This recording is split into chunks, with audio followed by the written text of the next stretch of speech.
As jy aan jou lewe dink, want ons doen baie.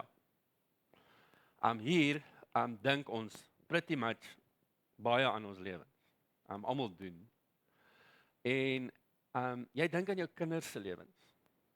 Jy dink aan jou ouers se lewens. Ek meen as jou ouers nou aftree en jy dink wat gaan van hulle word? Wanneer jy aan jou lewe dink, dink jy aan jou lewe vir net die tyd wat jy op aarde is? Of dink jy aan die hiernamaals ook?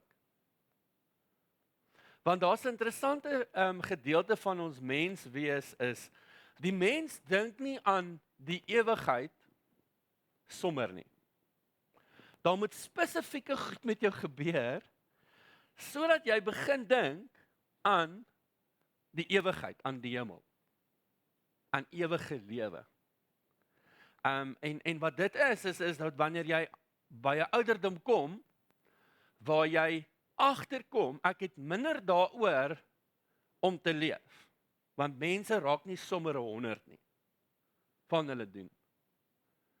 Nou weet jy, wanneer jy natuurlik nou hier by 49 kom, ek speel, seker hier by 60 se kant kom, en dan begin jy nou dink aan jou lewe, weet my aftrede, en wat gaan met my lewe gebeur, en sê nou maar kom iets oor, en dan waarheen gaan ek? Jy weet, en wanneer jy op 'n spesifieke ouderdom kom, dan dink jy ewe skielik, gaan ek hemel toe as ek gaan sterf? Gaan ek? Jy weet, jy dink aan jou lewe so, jy weet, of jy's fine, en dit gaan goed met jou, en ewe skielik kry jy hierdie siekte, 'n verkoue, soos laas weet ek gedink, ek gaan hemel toe, maar vir my verkoue was verskriklik geweest. Ag, come on.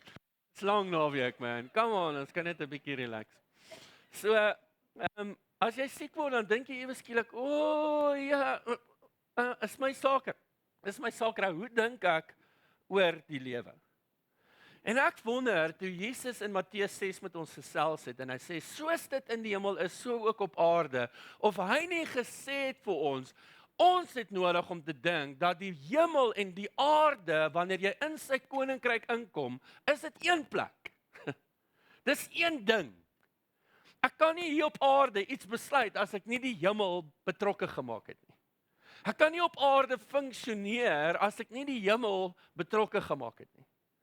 En ek dink ons het nodig om lekker te dink oor hierdie ding, en te sê, as ek aan my lewe dink, hoe dink ek aan my lewe? Dink ek net aan dit wat op aarde aangaan, wanneer ek dink oor my kinders? As jy dit doen, dan dink ek, jy maak 'n fout. Ek kan nie met my kinders praat oor hulle toekoms, as ek nie met hulle praat oor God se wil vir hulle lewens nie. Soos dit in die hemel is, so ook hier in my lewe hier op aarde. En ek wil vandag vir jou sê, die Here challenge ons om te sê, ons het nodig as kerk, as mense, as individue om te dink oor die feit dat hy ons uit die wêreld uitgebring het binne in die koninkryk van God, en binne in die koninkryk van God wat die hemel behels en aarde behels. Daai koninkryk, sê God, funksioneer heeltemal op 'n ander level. Ek kuier eintlik vandag met jou glad nie oor wat ek nou sê nie, maar dit het te doen met dit. Ek wil met jou kuier oor 'n ding waar ek glo dat God 'n probleem het met die dood. Die dood het God gepla. Kom ek sê so, die dood pla God. As ek en jy dink aan die dood, dan dink ons net aan iemand wat doodgaan. Want daar's twee maniere van sterf.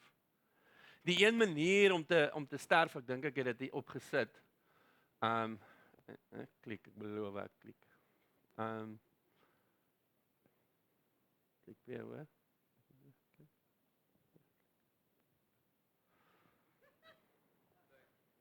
Dis hy daar agter wat geklik het.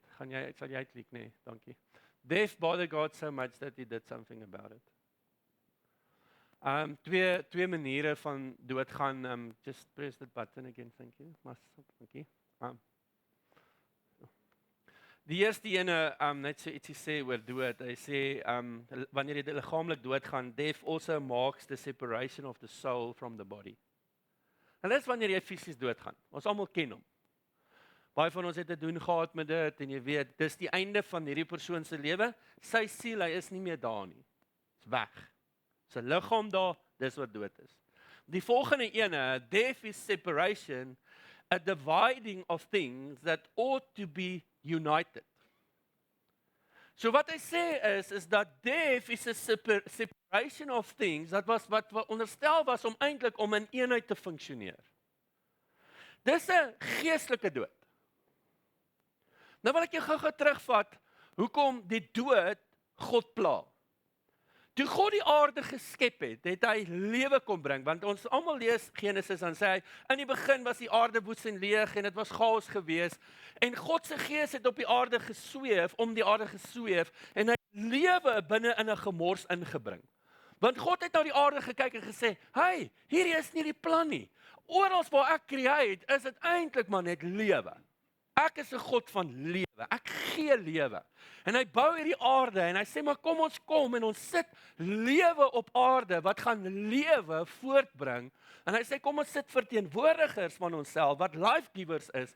Ons kom sit hulle op die aarde sodat dit wat in die hemel beplan was, laat dit op aarde sal gebeur. En hy vat vir Adam en hy vat vir Eva.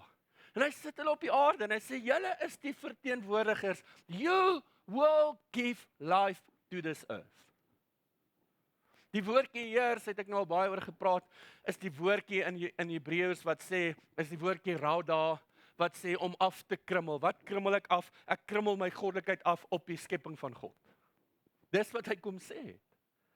So wanneer God nou goed kyk, en daar's dood betrokke, let sy fisies, of daar is geestelike dood, separation, van goed wat eintlik moes saam wees, dan sê God, ek het 'n probleem met dit. Dis hoekom God egskeiding haat. Hy hou nie daarvan nie. Hoekom? Want is iets wat hy bymekaar gesit het, die mens het gekies, en nou kom God en hy sê, wanneer twee wat eintlik in eenheid moes gewees het, separate. Ek hou nie daarvan nie, dit pla my. Maar hier is Adam en Eva, en ons weet almal wat gebeur het. Almal ken die storie. Eva eet appel of vruggie wat dit was, en is nie 'n appel nie asseblief, ek het al mense gehad wat vir my gesê het, ek sien. Serieus hoor. Ek sien tot pastoor die ander rekenaar kry. Ek is nou van die topic af, van die appel. Maar luister, hulle eet hierdie vrug. Maar nou, God kom elke dag in die tuin in, en hulle is een met mekaar. Die Bybel sê, dis twee goed wat een was. God kuier met hulle, hy het intimiteit. So Eva, het jy lekker geslaap? Ja God, dit was amazing. It was incredible. Adam het my so mooi vasgehou. Ek het so veilig gevoel. Jy weet, en hy het hierdie discussion met hulle. Next moment kom God in die tuin ingestap, en hy beleef afstand. Hy beleef separation, hy beleef eintlik die dood. Want dis wat die dood is. Die dood is wanneer iets wat saam moes wees, geseparate word, en hulle is nie meer saam nie, dan sê hy, ek hou nie daarvan nie. Ek het 'n probleem met dit. En God kom en hy sê, maar I'm gonna fix this. I am going to fix this. Ek dink om die dood regtig mooi te verstaan, het ons nodig om te weet dat God het Jesus gestuur, eventueel. Want die poging in die Ou Testament was die hele tyd om nader te kom. God sê, ek wil nie ver van my skepping af wees, ek wil nie ver van my kinders af wees nie, ek wil tussen hulle woon. As jy kan onthou, het hy vir Moses gesê, gaan bou die tempel en die ark en bou die hele ding van waar God bly en God kon nader kom. Maar daar was nog nie unity nie. Daar was nog nie eenheid nie. Omdat as 'n man en 'n vrou trou, sê God, ek sal hulle een maak. Jesus Christus gee sy lewe en God maak ons een. Nou is daar lewe. Ouens, weet julle hoeveel Christene praat ek mee wat nie lewe ervaar in hulle binneste nie? Christene wat sê, dis dood hier binne in my. Dan sê ek, maar het jy Christus in jou? Ja, maar dis dood hier binne in my. Dan sê ek, dit kan nie wees nie. As God in iemand se lewe inkom, as God betrokke raak by goed wat so ver uit mekaar uit is, dan bring hy dit nader aan mekaar en hy bring unity en hy bring lewe. Dis onmoontlik om as Christen die dood te beleef hier binne in jou. It's not possible. Maar tog is dit moontlik. En hoe gebeur dit? Jy sien die duiwel is nog as 'n slim karaktertjie, hy doen dit al vir baie jare.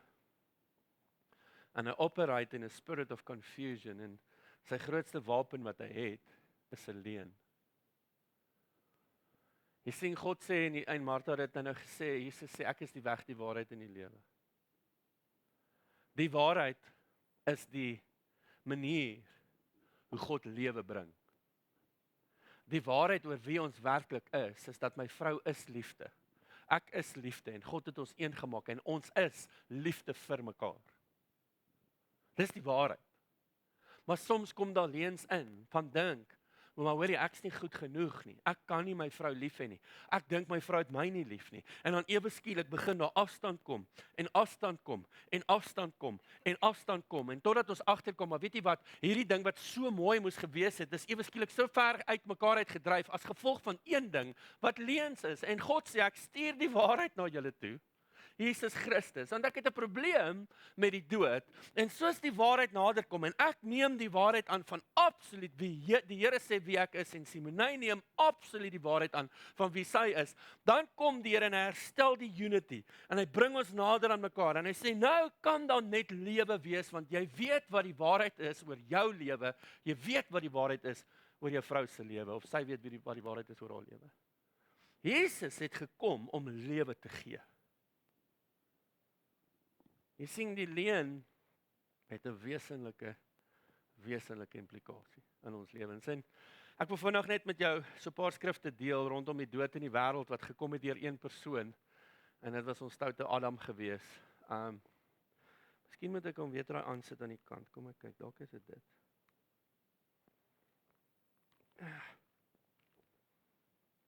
Was dit jy of ek? Is dit jy? Ek gaan nie meer probeer nie. Hoor gou wat sê hy? Ek soek die Genesis skrifgedeelte. Is hy daar? Daar nie. Spoor om. Right. Maar ek gaan gou vir jou Genesis lees, moenie daai lees. Hy sê Genesis 37:35. Hy sê en al sy seuns en al sy dogters het moeite gedoen om hom te troos, maar hy het geweier om hom te laat troos en gesê nee, treurend sal ek na my seun in die doderyk afdaal. So het sy vader oor hom dan geween. En hierdie was Josef wat in die put gegooi is en toe het hulle vir hom gaan sê hoor jou kind is dood en toe sê hy toe treur hy en dis maar net om vir jou te wys hoe mense gereageer het oor die fisiese dood in die Ou Testament. En ek wil net gou-gou vir jou verduidelik hoekom hulle so gereageer het. Die manier hoe ons reageer vandag oor die dood na Jesus Christus is anders hoe ons reageer as mense wat in die Ou Testament geleef het. Die Ou Testament het jy geweet as iemand sterf, is hy weg. Hy gaan Hades toe, hy gaan doderyk toe. En in die doderyk, hy kan nie hemel toe gaan nie. Daar's nie hoop nie. Hier kom hy en hy sê luister, ek gaan na hom toe gaan in die doderyk. Dis al waar ek hom gaan sien, is waar dit dood is. En in die Nuwe Testament kom die Bybel en hy leer ons en hy sê luister, wanneer jy sterf, gaan jy paradys toe. Jy gaan na Jesus toe. Jy gaan in die ewigheid in. Jy gaan na die hemel toe. Want Jesus Christus het die dood vir ons kom verander. En dis hoe incredible dit is, hoe God 'n Christus gestuur het, en hy verander die konsep vir ons as Christene van die dood, dat as jy nie die heelal sien nie, as jy nie die koninkryk van God soos dit in die hemel so ook op aarde raak sien nie, dan gaan jy die dood heeltemal nie kan hanteer nie. En dis maar net hoe hy so 'n bietjie fisies gedink het. Die geestelike dood is hierdie Efesiërs 2 vers 1, dankie. Hy sê en julle het lewend gemaak, wat dood was deur die misdade en die sondes, waarin julle tevore gewandel het, volgens die loop van hierdie wêreld, volgens die owerste van die mag van die lig, van die gees, wat nou in die kinders van die ongehoorsaamheid werk. En hy praat hier van die geestelike dood. Hy kom en hy verduidelik vir ons, daar's 'n spiritual death.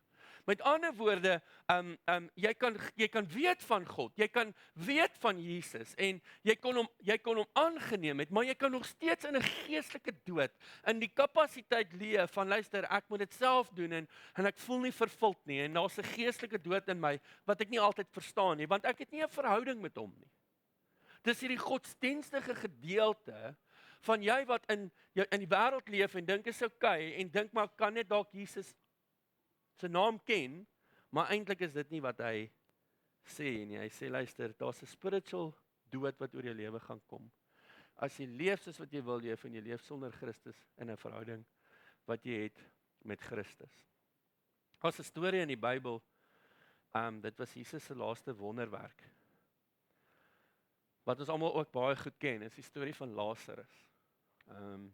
Lazarus was 'n goeie vriend van hom. Ons lees dit in die Bybel en as jy wat se naam kyk, The Chosen, ek asseblief kyk The Chosen. Ek weet nie wie kyk dit nie.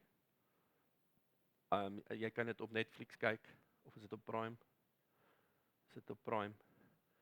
Spandeer die geld op Prime. Kyk dit. Dis baie goed. Of jy kan hulle app download ook, dis die waarheid. Jy hoef nie deur Prime of Netflix te gaan, jy kan 'n app download, Chosen app, en kyk dit. Dis regtig goed. Veral hierdie deel waar hy Lazarus uit die graf uitroep. Dis incredible om die oploop te sien oor hoe hy dit beplan het en wat God eintlik vir hierdie mense kom sê het, wat dit gesien het. En ek wil net vir iets sê van om geestelik dood te wees en om fisies dood te wees, is ons het nodig om te verstaan dat God het Jesus gestuur sodat daar lewe kan kom. God is die lewegewer. Maar nietemin, hy is die beste vriend van hom en hulle laat hom weet. Hy sê hy hoor hierdie boodskap, hulle stuur vir hom 'n briefie en sê Lazarus is siek. En hy sê ek sien dit en sê okay, ek gaan nog 'n rukkie hier wees. En hy laat Lazarus kan sterf en Lazarus sterf en op die 4de dag wat Lazarus dood is, gaan hy eers terug na Lazarus se huis toe en hy kom maar aan en almal is kwaad vir hom en sê vir my, "Hoek, as jy was sou hy nie dood gewees het nie." En almal ken die storie en die Bybel sê hy het hartseer geword, maar hy het nie hartseer geword oor Lazarus wat dood is nie, want die mense sê kyk hoe lief het hy Lazarus gehad. Maar die Bybel sê hy het nie hartseer geword oor die feit dat Lazarus doodgaan nie, hy het hartseer geword oor die feit dat mense nie geloof in hom het dat hy die lewegewer is nie. Daar's nie 'n situasie in jou lewe waar God nie kan lewe gee nie. Daar's nie. God het 'n probleem met iets wat dood is. God het 'n probleem. Nou kom hy en hy sê luister, vat my na hom toe. Nou sê die suster vir hom, hy ruik al. Hy stink. Nou dit is dit nie wat ons het vandag nie. Hy stink. Met ander woorde, hy het begin ontbind. Jy weet as jy 'n vleisie koop. Okay, ek gaan nie so toe gaan. Ek wil nie jou middag te spoil nie. Jy sny daai pakkie oop en jy besef, lank gelede, hy gaan lekker sag wees, man. Hy val sommer so uit mekaar. Het jy vir hom eintlik nie eens te braai nie. Dis hy stink al. En Jesus sê dis okay. En hy staan voor hy graf, sê vir hulle rol die klip weg, hulle rol die klip weg en hy staan daar en hy sê Lazarus kom uit. En obviously moes hy nou op 'n manier Here, jy maak dit moeilik vir my. Ek's dankbaar, maar dit vrot ook hier binne. Ek dink ek kan nie asemhaal nie. Wat stink so? Ek wonder, sorry ouens, yes, jy weet ja. Ek moet spier daar knyp. Ek weet nie. Ek dink dit aan al daai regterbeen scenario's van my wat ek net dink hierdie dit was chaos gewees het. Nou, op die ou daar verloop ek, hulle het hom op ons gebind nou. Op hy daar uit. Weet julle wat nee? Ek dink nie die Here hou van 'n stink situasie nie. Weet julle hoeveel mense wat om ons loop as jy in die geestesriem kyk, dan stink hulle. Weet jy in 'n groot manier, niemand van ons hou van 'n stink ding nie. Niemand van ons nie. Jesus was mal oor 'n stink ding. Jesus loop op 'n tyd en die melaatses is daar eenkant verstote En ons almal weet wat melaatsheid is. Dit is nie 'n virus of 'n siekte nie, is wanneer jy gevoel verloor het in jou vingers of jou hande en jy kon nie lekker vat nie, te hard gevat en dan het jou dit stikkend geraak en dan het dit begin vrot. En dan dis wat melaatsheid was. En obviously het Jesus hierdie inligting gehad en ons het dit vandag. Maar daai tyd was dit vir hulle 'n vloek. En nou stink jy aan, hulle goed is afgevrot en alles chaos. En niemand wil naby hulle kom nie, want dit mos aansteeklik. En Jesus, ek meen ons moes gestink het. En vuil. En Jesus loop na hierdie ou toe en die disippels almal teen, "Hey, wow, wat doen jy?" Hy sê, "Hey, relax man. Relax." Hy loop na hierdie ou toe. En hy sê vir hom, "Word gesond."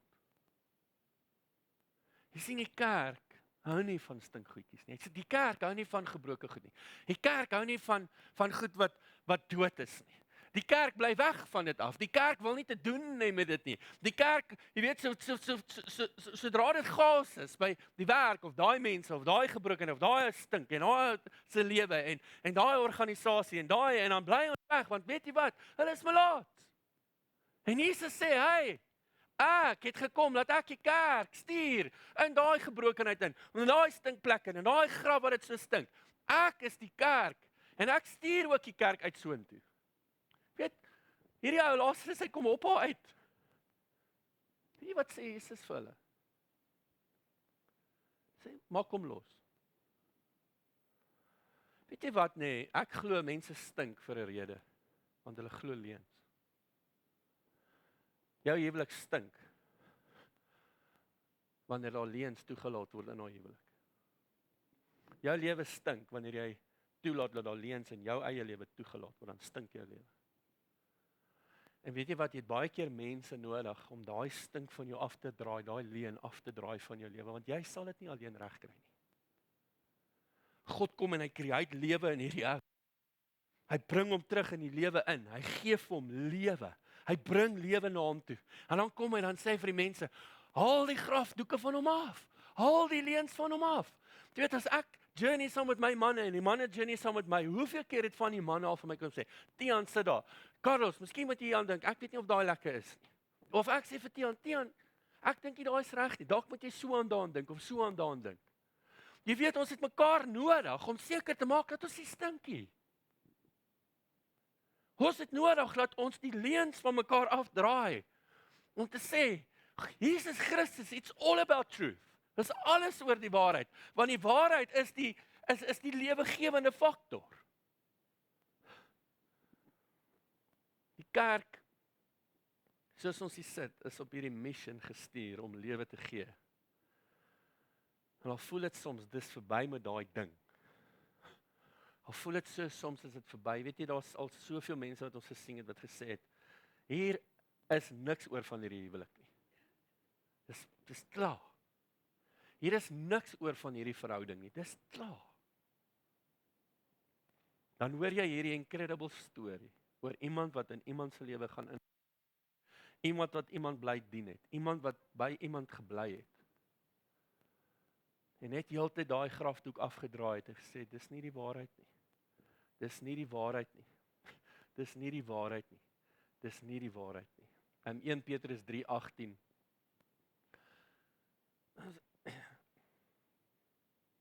Ek gaan die Engels lees. Hy sê, "Because Christ also suffered once for sin, the just for the unjust, to bring you to God, by being put to death in the flesh, but by being made alive in the Spirit. In it he went and preached to the spirits in prison."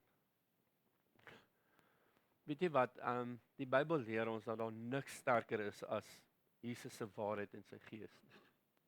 Hy sê die woord van God sny tussen murg en been.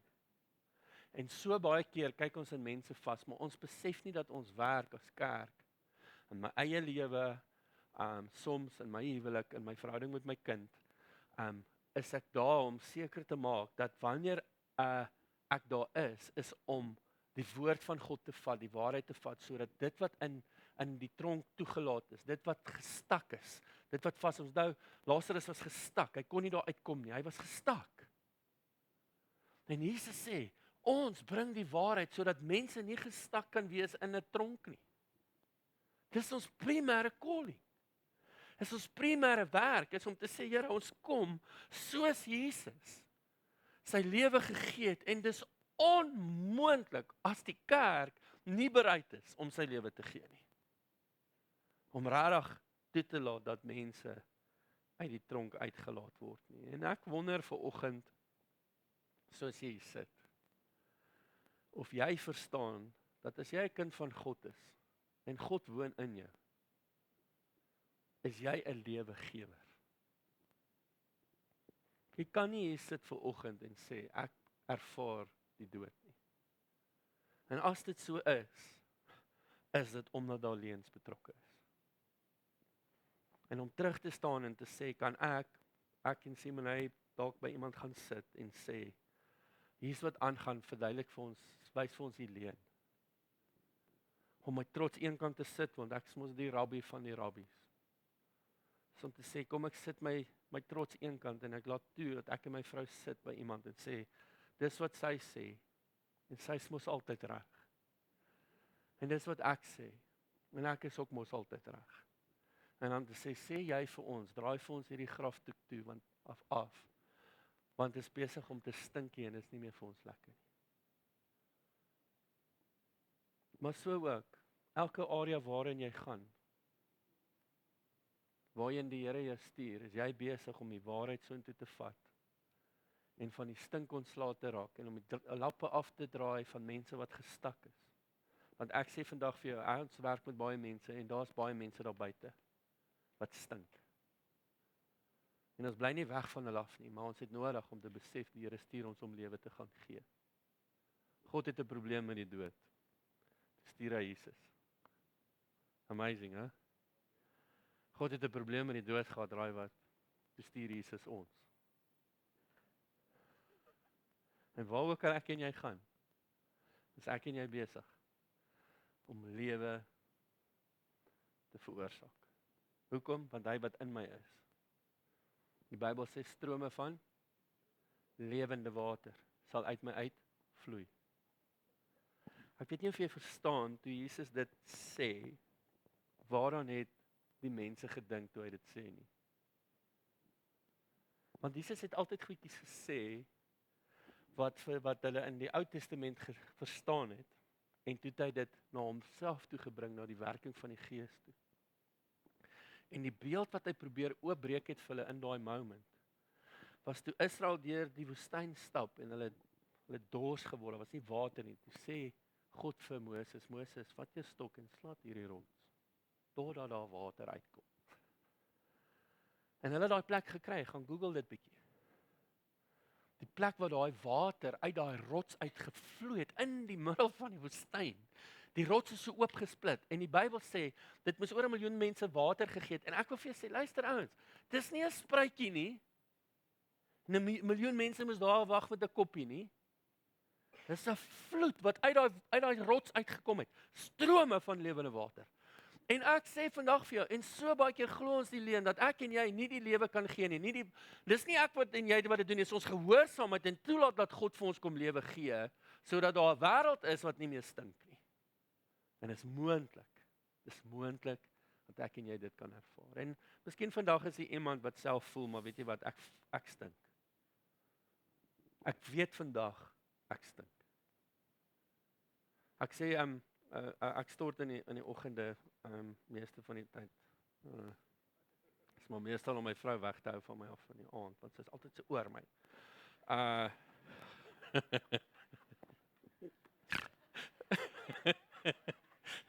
Is nie die waarheid nie, maar en daarvoor moet ek ook dalk iemand gaan sien.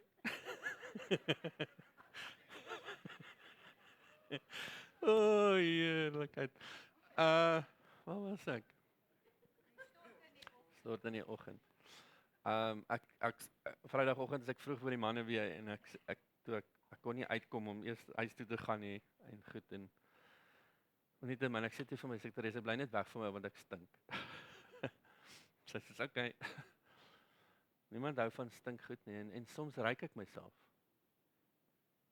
En soms besef ek, maar miskien het ek nodig om by iemand te gaan sit en te sê, laai al hierdie grafstukke van my af. Ek was dalk in 'n verhouding en daai verhouding het my besoedel met leuns. Dis die scary ding van ons verhoudings en ons vriende. As jy weer kyk, glo jy 'n klomp leuns en dit bring afstand tussen jou en God en daar lê die dood. En God sê, luister, ek het 'n probleem met die dood en as ek in jou lewe inkom, wil ek van die dood ontslaa raak. Het sy dit vir jou as individu, het sy dit is vir jou huwelik, vir jou gesin, het sy dit is vir jou werksomgewing, het sy dit is vir die wêreld waar jy woon. God sê, jy is daar vir een rede, sodat die koninkryk van God, soos dit in die hemel is, een wêreld, so op aarde sal wees.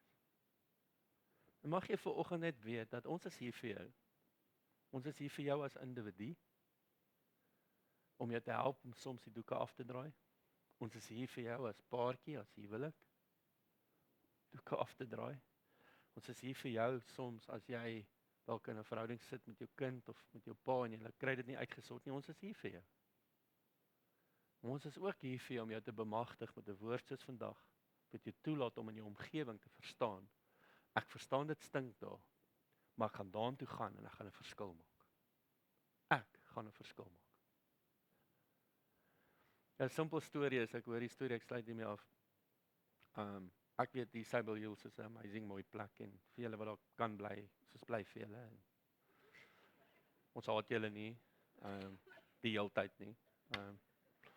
Maar ek weet hulle het 'n raad, governing body of whatever, en in daai governing body is daar chaos. Dis net chaos. But what if God sends you as a Christian to go and fix that? Net as 'n voorbeeld. Wat stink? Ag nee, my ou terug. But what if God sends you? Dis net 'n voorbeeld. Net na daai plek toe en sê maar weet jy wat? Die waarheid moet hier wees, want dis waar mense lewe kry. Die mense het nog nooit nie in die lewe gekry nie. Ag, in die waarheid nie lewe gekry nie. Dit is net onmoontlik. En mag ons as kerk hier Rode Vallei, dis wat my so dis wat my passion gee, is om te sê ons is hier om daai lewe te gaan gee. Waar ook al ons gaan. Amen. Ek gaan vir jou bid en hulle gaan een liedjie doen. So sluit jy oor of 2, hulle gaan 2, is jammer. Wil jy oorsluit vandag vir 'n oomblik? Here, ek wil vanoggend, voel in my hart, ek wil bid vir individue vanoggend.